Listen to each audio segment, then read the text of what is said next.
What up, Shadowverse East here. Today we're taking a look at some of the Verdant Conflict cards that have come out. So I believe a couple days ago, right after TGS, they finished up releasing all the cards for the pre-release. So we now know everything, minus the mini expansion. But I want to take a look at some of the cards. I took a look a little bit before, did some note-taking.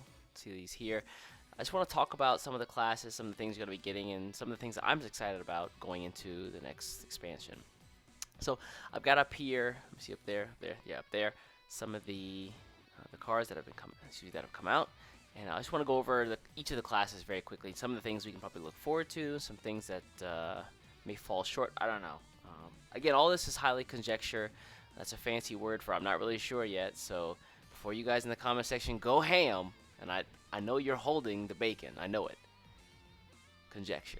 Calm down. Alright, so first up, actually the class that I'm probably the most excited to try out in the new expansion is going to be Forestcraft. Like, Amataz is so cool. Also, he's bald. He's like the Saitama of Forestcraft. But what effect? Out of all fanfare, if you have at least 2 fairies in hand, gain 1/1 and ward. Then if you have at least 4 fairies in your hand, 1/1 and bane. And then if you have 6 fairies in your hand, give 1/1 and storm to all the fairies. Super cool. So it's kind of like Slain for Forest in a sense.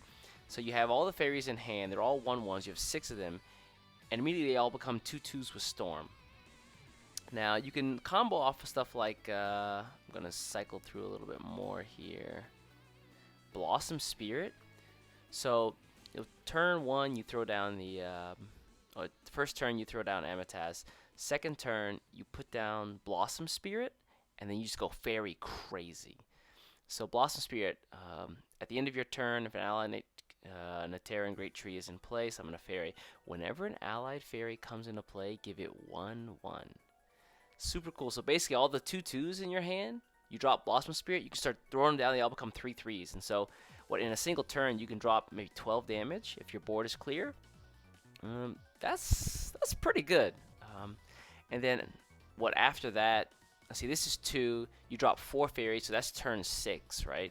Then turn 7, if your board's not clear, you can go face with the fairies that are left over, and then whatever remaining fairies there are, you can go right into Okami, which is insane because that's 4 storm damage plus the two wolves.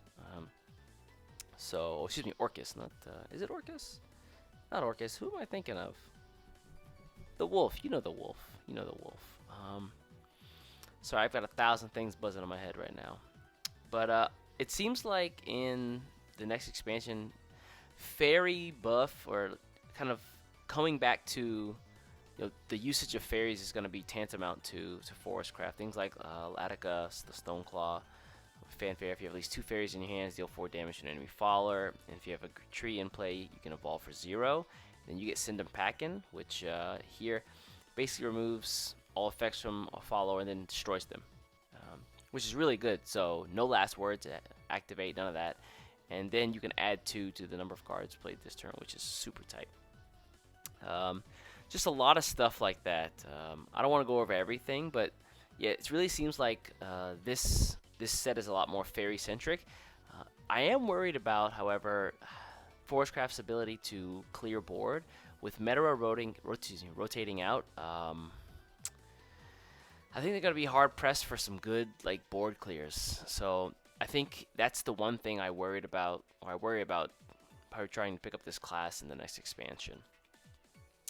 Alright, very quickly, let's take a look at the next one, Swordcraft. Now, Swordcraft, however you feel about it, whatever. But how dare the people at Cygames reprint Vals? And it's even better. So for 6, you banish an enemy or amulet. And then if you evolve, you just destroy an enemy with 3 defense or less. And you get a body on board that's stronger. It's a 4/4. I think that's strong. Oh, man.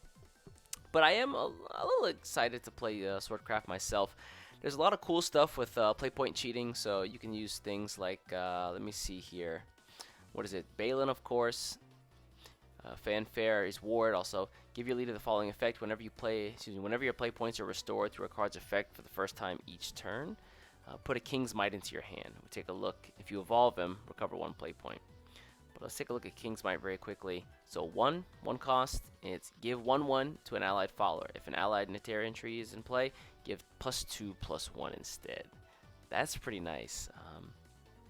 And then you can combine that off of things like Regal Wildcat, which also gives, well, of course, the accelerated effect is amazing. Like for 4, Steelclad Knight, Heavy Knight, and a Knight. That's pretty good. You get wide board just for 4. But if you play them on 7, you get Storm, and if at least 10 allied followers have been destroyed this match, give an allied follower 2/2 Storm. And evolved, excuse me, he already has Storm himself if he's played for 7. So being able to give stuff Storm and buff it at the same time is really strong. And where is it at? Let me see. In addition to those, you can also play point cheat with things like Mistalina. So accelerate 1, put a Princess Strike into your hand. Randomly deal 3 damage to the strongest enemy follower in play. If an Netarian Great Tree is in play, deal 5 damage instead. And then give Storm to a random allied Mistalina. So you can give Mistalina Storm as well. Oh, excuse me. But the second effect here is at the end, if there are fewer allied followers than enemy followers in play, recover 2 play points. So in the later turns, you'll start to see Swordcraft just get faster and faster, or be able to just generate wider boards and stronger boards that have Storm. And then where was it at? Here, yeah. Swift Tigress as well. She's a 5 for 4/4. Rush. If an allied Netarian tree is in play, recover 3 play points. Enhance 8, gain Storm as well. And what I'm really excited about is the fact that Levin got a new follower in Levin Scholar. Randomly put 2 Levin cards in hand, excluding him from your deck. And excuse me, yeah, you know what I said. Yeah. But that's really cool. So I was really trying to think about some synergy between some of the really low-cost Levin cards and being able to generate play points to play those cards out. And with the ultimate goal of getting an Albert out, who's pretty low cost, and if you can cheat play points during the later turns, he's already got Storm, so you can just buff him with your King's Mights. So really looking forward to some of the things that are coming out of Swordcraft as well. I think in the past expansion they kind of lackluster, with the exception of Ambush Sword, which if you play Ambush Sword, you're not a real human. So let's take a look. Rune up next. I don't know. There's not a lot that I see happening with Rune in this expansion. Of course, they're really focused on kind of building and messing around with amulets, which is great if you're going to use like Dirt Rune, right? Also getting out like Orichalcum Golem, things like that, and putting down Earth Sigils. So you can kind of use those. And a lot of the cards in this expansion are really focused on controlling your opponent's board, so being able to clear while you build up those Earth Sigils, so that, you know, when you can put down like Orichalcum Golem, you can kind of go off and you don't have to worry about this wide board or this big board on your opponent's side of the field. So let me see here. Of course, Earth Sigil, things like Pyromancer. Let me come up here. If any allied amulets are in play, return 1 to your hand, deal 1 damage to followers. If return card is in a Netarian Great Tree, deal 2 damage instead. Small things like that are being able to just like ping on the board, and of course it's going to work with the Netarian Great Tree. I'm not sure how much Runecraft is going to want that tree there though, because each one of those trees is, you can only have one at a time, but that tree is space for an Earth Sigil. In addition to that, let's take a look here. Apex Elemental kind of has a similar ability. So return an allied amulet to your hand, deal 2 damage to an enemy follower. If the return card is in Netarian Great Tree, deal 3 damage instead. And so you have to have both targets on the field when you activate this effect. Cool artwork, by the way. And when evolved, that was the accelerator for 1. If you play him on 7, if an allied amulets are in play, return 1 to your hand, deal 2 damage to all enemy followers. And if it's a tree, then deal 3 damage instead, which is great. Just turn 7 is kind of rough. Yeah, with the fact that Fate's Hands is also rotating out, and they are getting instead. Where was it? Where's the? Oh, he's gold. Excuse me. Was it Chaos Wielder? So Chaos Wielder is going to be the next Fate's Hand. However, a bit weaker because Fate's Hand would also buff and spell boost other spell boost cards in your hand. Because Chaos Wielder is a follower, that's not going to be the case. You're going to just play him, and that's it. Draw 2 cards. Bam. You get a body on board, which is cool, but it's not going to help with the spell boost. And so some decks in Rune might become weaker overall because of that. Also, just really quick mention, Mysterian got a new card. This is kind of cool for 2 Mysterian Wisdom. It's a bronze. Banish a card from your hand, put a copy of that card into your deck. So basically just drop a card into the deck, and then put Mysterian Missile and Mysterian Circle into your hand, which is not bad. It's not as good as Mysterian Knowledge, but pretty good. You get both in hand, which is great. Just being able to generate more Mysteria cards for and summoning on turn 10 is nice, or on turn 9 if you know what you're doing. But yeah, I expect to see some people try out like Dirt Rune again, messing with the Earth Sigils, but I don't know how far it's going to go in this expansion. And with the fact that Fate's Hand is basically becoming Chaos Wielder, things like Machina, Runecraft, Spell Boost, Runecraft are probably going to be a bit weaker in this expansion. Let's take a look next at Dragon. So Dragon's got some cool stuff. Dragon's been, Ramp Dragon really hasn't been a thing for a while, especially in competitive play. But some of the stuff coming out, I'm really interested to know if there's any way to use the cards in this expansion to kind of buff up Byron and maybe help out with some of the Machina Dragon cards that came out in the last expansion. Last 2 expansions. Ooh. But so first up, Neptune's Tide Mistress. This is funny. What was it? Igni put out that tweet about how mad are people that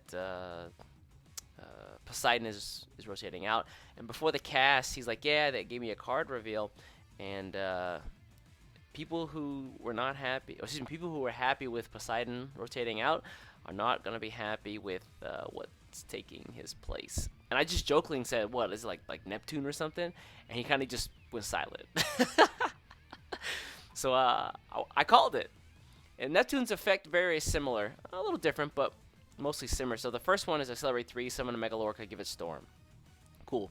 And then if you play it out on 8, Ward, Fanfare 2, summon 2 Megalorcas. Whenever an allied Megalorca comes into play, give it Storm. So I want to know if there's some sort of synergy between getting out the Megalorcas, Byron buffing them, and then Neptune kind of being the wall, that 7/7 or that 5/5 wall.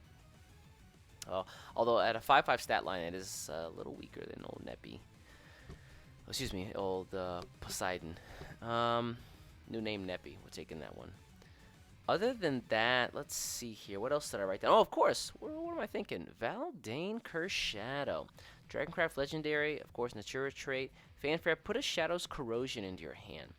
And Bane, evolve, reduce the cost of all Shadow's Corrosions in your hand by 2. So this is really neat. Shadow's Corrosion. Give your leader the following effect. At the end of your turn, deal X damage to the enemy leader. X equals the number of allied Neteran Great Trees that have been destroyed during this match. And the effect is not stackable, of course. But if you've played other Shadow's Corrosions during this match, destroy a random enemy follower also.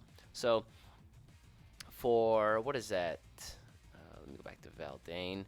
So, if you evolve him, the Shadow's Corrosion goes down to 2. If you have another Valdane on board, it's only 4 costs, which is nice.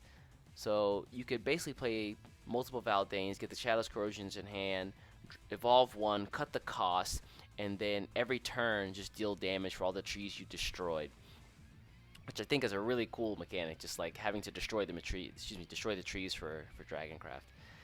But yeah, really strong. And with cards like the dinosaurs, so for example, I'm on Shadowcraft. What am I doing? Hoarfrost Triceratops is all right, but Whirlwind Pteranodon. Ooh, that was a hard word. We got through it though. If an allied Neteran Great Trees in play, randomly destroy 1 and then gain an empty play point. Such good mileage out of a 3 cost. That's 2/2 body as well. And then last words, if there's no allied Neteran Great Tree in play, summon a Neteran Great Tree. This card is definitely going to see play. There's no way this card doesn't see play. I'm kind of surprised it's only a silver at the same time.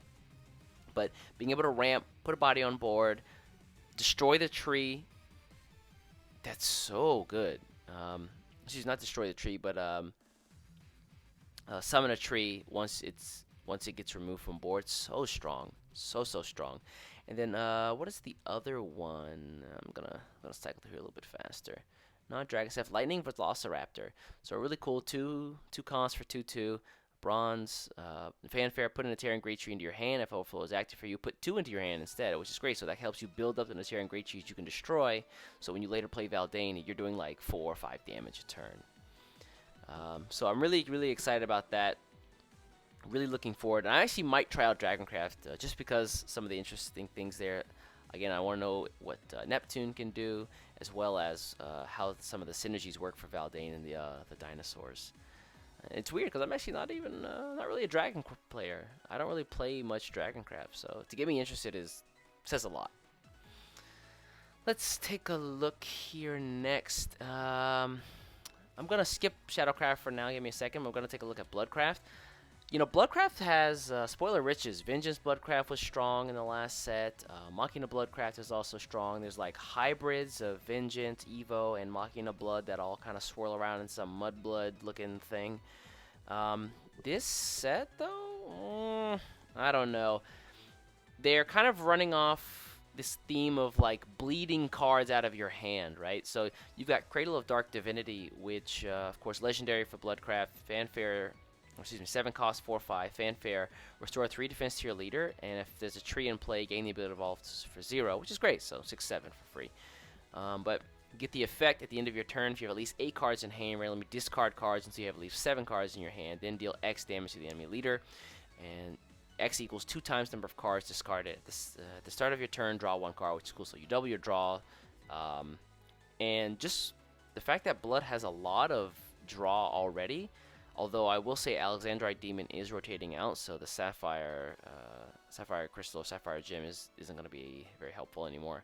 But things like Blood Pact, Unleash the Nightmare, Cradle of Dark Divinity, Metal Blade Demon, if you're even going to run something like that, all really good for just throwing cards in hand. Because Blood has those abundance of resources, things like this might see play, but I don't know about having to discard cards in hand, like just removing some of your tools that might be useful in the match, and then you discard a card, and then maybe 2 turns later or a turn later, like, oh, I really needed that now. So I don't know. If the damage worse losing the resources, I'm not sure.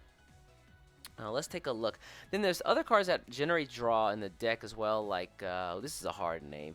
Sharon Azaya, is that right? Sharon Azaya? Mass Mayhem, if there's at least 2 cards out of your deck this turn, give this follower Storm. That's kind of cool. At the same time, where was it? Larage, I think it's French.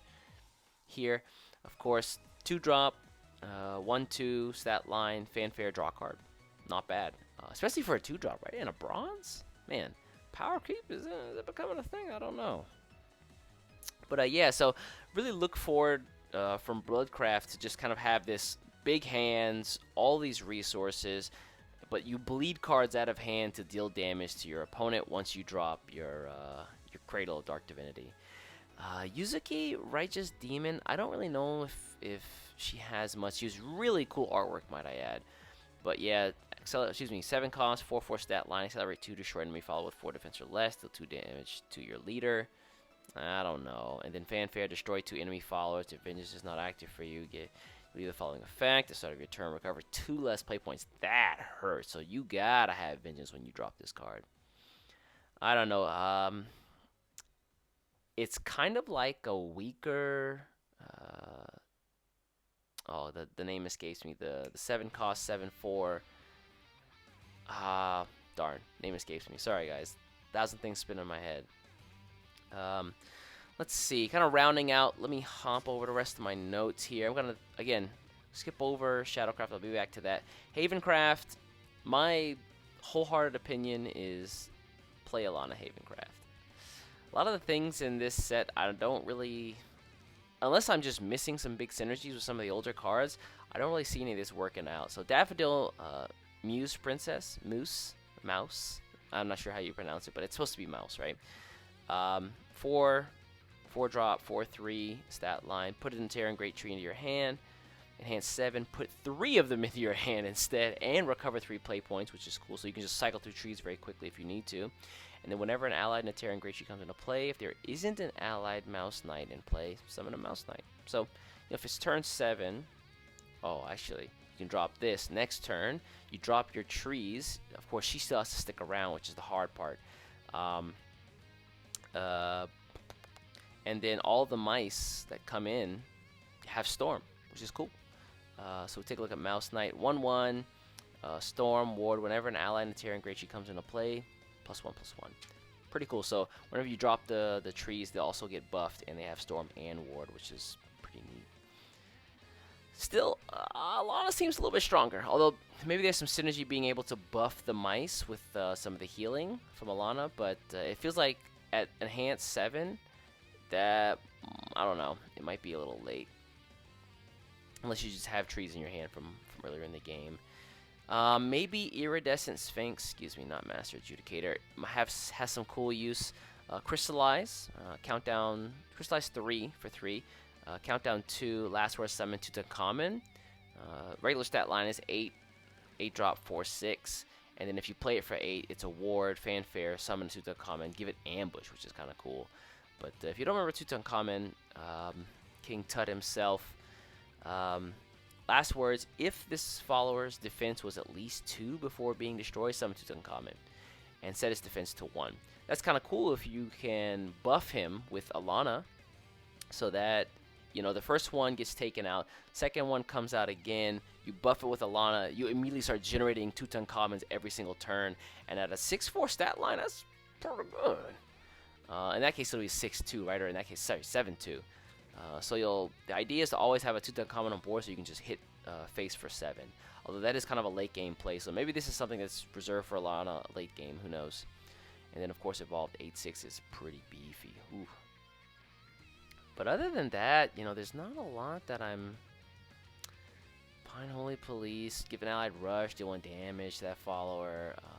Anyez, Storm is cool, but it's 8-drop. Whenever an allied amulet is destroyed, subtract 1 from the cost of this card. That's neat, but I don't know how many amulets you're really cycling through with cards in Runecraft these days.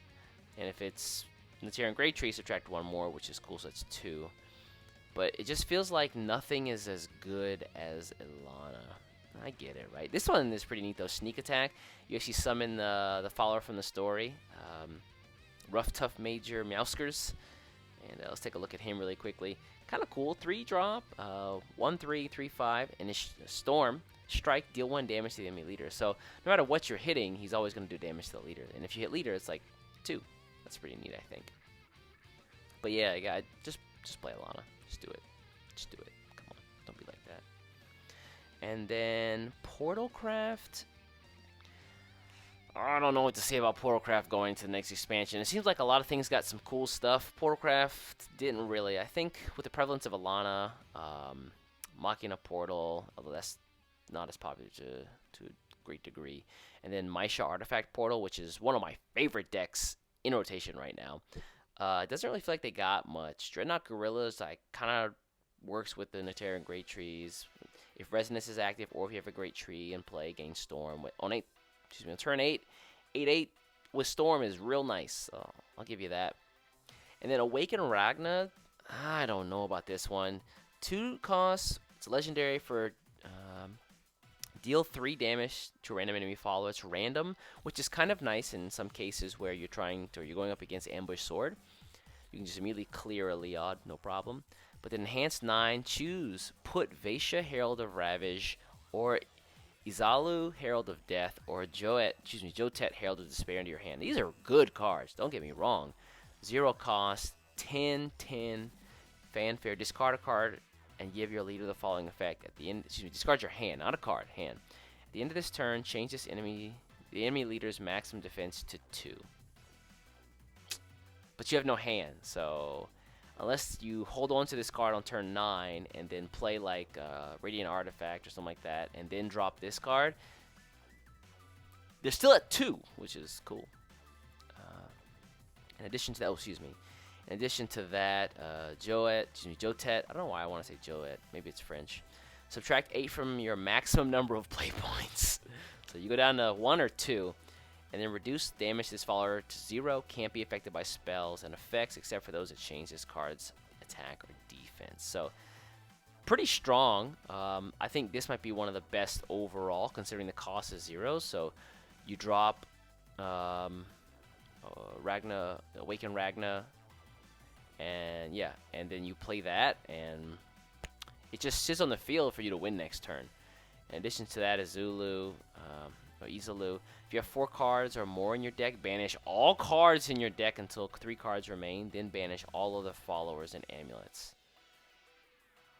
I don't know if that's in your opponent's deck or on the board. I'm assuming on the boards. I don't think this one's as good. Unless your opponent has some crazy thing on board. I don't know. But yeah, I don't see much in happening with Portalcraft other than Artifact Call, which I think is great for Artifact Portal and Maisha, or Lashina if you're going to run some sort of hybrid between those two. That is 2 cost gold. Put a random artifact card from your deck into your hand. If Resonance is active for you, put 2 instead, which is great. So being able to get or generate more pull of those artifacts is really strong, I think. But yeah, other than that, I think Artifact is kind of hard pressed for much. And neutral, yeah, they help generate trees, but that's really about it. Viridian Magna, really cool artwork, but if at least 1 Natarian Great Trees in hand, 6 cost, 0/6. If at least 1 Natarian Great Tree has been destroyed this match, gain the ability to attack 2 times per turn, which is nice. If at least 3 have been destroyed this match, you relieve the following effect. There are no allied Viridian Magnas in play. Summon a Viridian Magna, evolve it, then remove the effect. That's kind of cool. And the effect is not stackable and lasts for the rest of the match, of course. And if evolved, it gains ward. I think it's funny that unevolved it has Rush and Bane, which is kind of nice. So you can attack 2 times, and then they'll just kill off whatever's on board on your opponent's side of the board. I don't know, maybe some synergy with Dragon, but I don't know. Yeah, maybe I'm missing something. If I am, in the comments below, let me know if I'm missing something here. And then the last thing I want to take a look at is Shadow. I don't know about Shadow. Lubel is kind of cool, Necro Family. 5 drop for 3/5 stat line. Unevolved, Fanfare, put a Natarian Great Tree in your hand, summon Necrofauna. Whenever an allied Natarian Great Tree is destroyed, summon a Necrofauna. Now, if your leader got that effect, I'd say Shadow was busted. But it's just whenever Lubel is on the board. So let's take a look at Necrofauna very quickly. I like the artwork again, really cool. Last words: randomly activate one of the following. The randomly gets me, man. Put a Natarian Great Tree into your hand. Give 1/1 to random allied follower, or deal 1 damage to an enemy follower. 3 costs, 2/1. Not that bad, fine. But I don't know. I just don't see there being a lot there. Thought as well. If at least 10 allied cards with last word effects have been destroyed this match, give leader the following effect. Whenever an allied follower and amulet comes into play, give it last words, deal 2 damage to the enemy leader. This effect's not stackable. Last words of the match, last words, draw a card. So it has the last words as well. It's a draw. It has the ability to generate draw for 2. Put something on board. But I don't know. I really hope that something like this works with P2P somehow, but who knows. I really gave that deck a hard try, and I had mixed results with it. So whether or not Shadowcraft gets anything as far as P2P is concerned, it's still to be seen. Also, note Soul Conversion is rotating out, so Guilt Existential Blader is kind of like the replacement for that. We accelerate 1, destroy an ally follower, draw 2 cards as well. Just being able to generate and keep draw for Shadowcraft is important, into getting the cards you need in hand, whether it's for PvP or if you're running just rush down Shadowcraft, just smork Shadowcraft if you can. Well, not smork, but mid-range Shadowcraft, excuse me. But yeah, that's about what I've got for the new expansion, Verdant Conflict. Again, I'm super excited to try things like Forest and Dragon, which really haven't seen a lot of competitive play within the past, I don't know, 2 expansions. So to see those things have a chance and have some really cool stuff is interesting to me. You guys out there, what are you interested in playing? I know, again, today the expansion, the pre-release just dropped, so you have the ability to go in and buy cards, buy packs through gems. Let me know what you guys are excited to play down below. If you have any ideas, I'd also like to try out some of them as well, maybe for future videos. Again, if you like the video, of course, like, subscribe, hit the bell for all the updates, all that cool stuff. I'm gonna try and put out more of this stuff a little bit more often. So hopefully we have some steady content coming in the near future. I have a lot of my schedules freeing up within the next couple months, so that'll be really, really nice. That means more Shadowverse streams, more Shadowverse videos, etc., etc. Again, that's gonna be it for me, guys. I'll catch you next time. Take care.